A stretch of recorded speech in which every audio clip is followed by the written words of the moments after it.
KPCC പ്രസിഡന്റല്ല സാക്ഷാൽ രാഹുൽ ഗാന്ധി പറഞ്ഞാലും രാഹുൽ മാങ്കൂട്ടത്തിലിനെതിരെ നടപടി ഉണ്ടാകില്ലെന്ന് BJP ദേശീയ കൌൺസിൽ അംഗം പത്മജ വേണുഗോപാൽ. കഴിഞ്ഞ ദിവസം വൈകിട്ട് 3 മണിവരെ രാഹുൽ മാങ്കൂട്ടം MLA സ്ഥാനം രാജിവെക്കണമെന്ന് പറഞ്ഞവർ നേരം വെളുത്തപ്പോൾ മലക്കം മറിഞ്ഞു. ആരെ പേടിച്ചിട്ടാണിതെന്ന് നേതൃത്വം വ്യക്തമാക്കണം.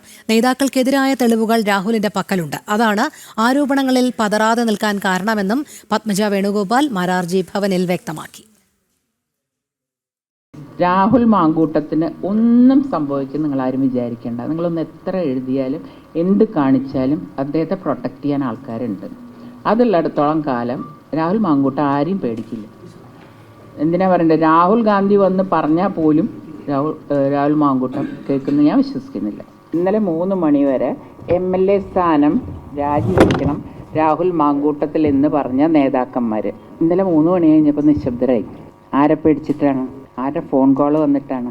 ഇതിനൊക്കെ ഉത്തരം പറയേണ്ട കടമ അവർക്കില്ലേ? എന്തുകൊണ്ടാണ് MLA സ്ഥാനം രാജിവെക്കണം എന്നുള്ള വാക്ക് ഇവർ പിൻവലിച്ചത്?